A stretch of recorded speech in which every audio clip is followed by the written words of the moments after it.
Hello guys, welcome to my channel. तो हमारा आज का टॉपिक है बर्डन ऑफ प्रूफ, जिसमें हमारे सेक्शंस तो बहुत सारे आते हैं 101 से, पर आप अभी हम इस वीडियो में 103 तक कवर करेंगे। देखिए इसका मीनिंग क्या होता है। Burden of proof is a legal requirement और duty of the parties to establish the fact and will assist the court in reaching a decision in their favour.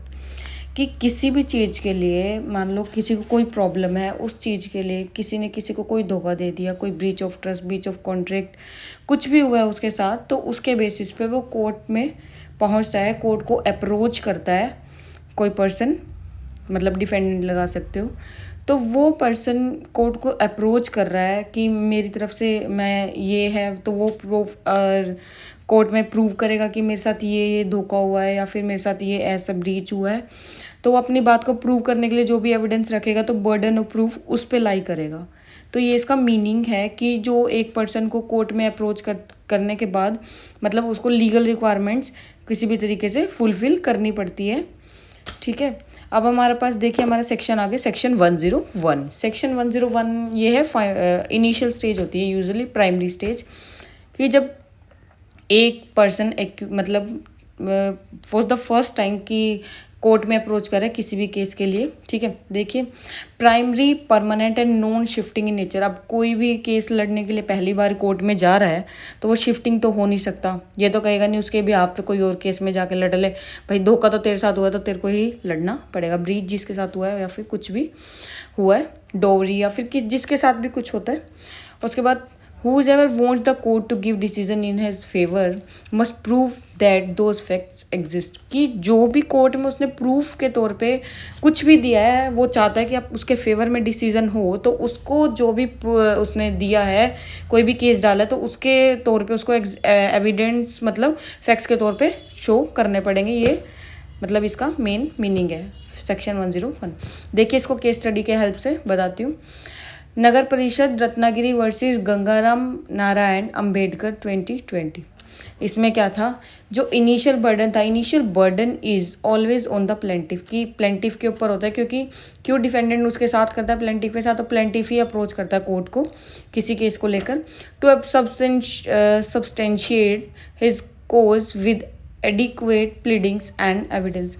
तो वही एविडेंस और प्लीडिंग्स के साथ कोर्ट का अप्रोच करेगा, अपनी बात को रखेगा कि मेरे साथ ये हुआ है।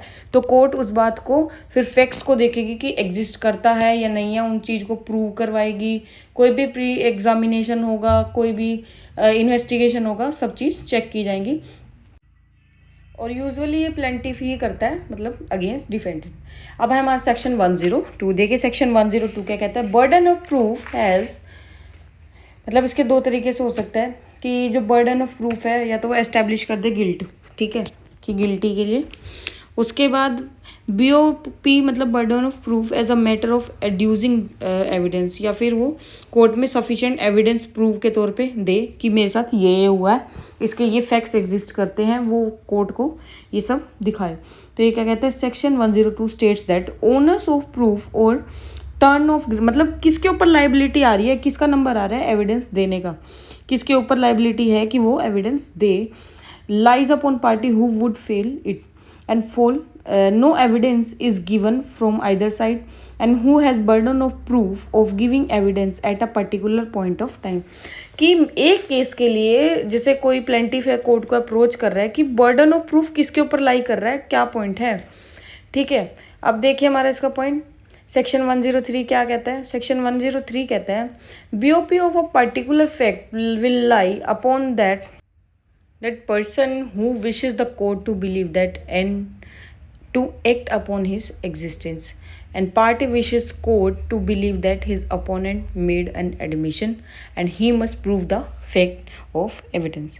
एग्जाम्पल के तौर पे देखिए कि किसी ने चोरी की, उसने उसके खिलाफ वो गया है कि इसने चोरी की है, ए ने कहा है कि बी ने चोरी की है। ठीक है, तो बी मान लेता है कि मैंने चोरी की है, या फिर नहीं मान रहा, तो उसके बेसिस पे जो भी फैक्ट्स मतलब माने जाते हैं उसके बेसिस पे देखेगा सेक्शन 103 वो कहते हैं। So thank you guys, thanks for watching my video. Please like, share and subscribe my channel. Thank you.